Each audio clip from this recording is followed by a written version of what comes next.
Kjo është panela e ekipit kombëtar të Shqipërisë në eliminatorët e 2026 për kampionatin botror, ka dizenjuar Fisnik Ismaili nga Karrota në Kosovë, është autori i monumentit famshëm Newborn në Prishtinë.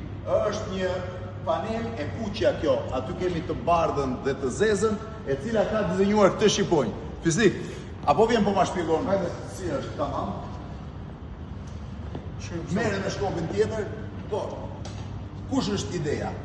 Ideja ishte me kriju një motiv në fond të një shqiponje, në të cilin motiv pastaj elementet e krijon një tregim, një rrëfim të historisë Shqipërisë. Mi thua pak shpejt si janë si element? Shpejt.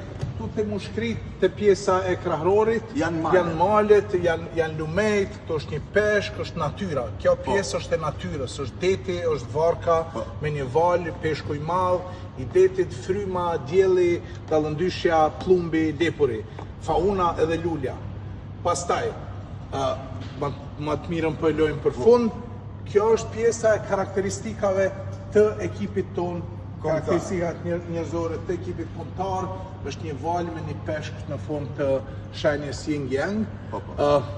Është kjo shpreha e famshme e duarve e shqiponjës.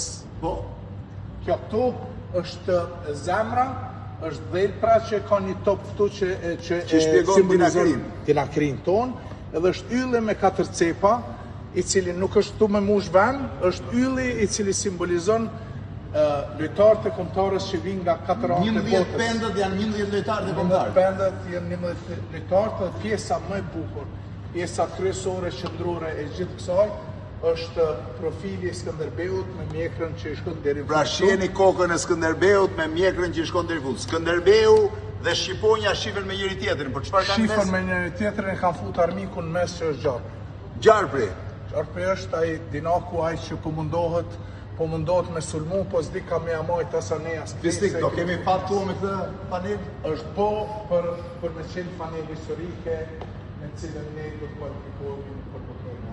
Shiheni pak, ngjyra zezë, ngjyra bardhë, ngjyra kuqe, Fisnik, 100 fatat e re me panel.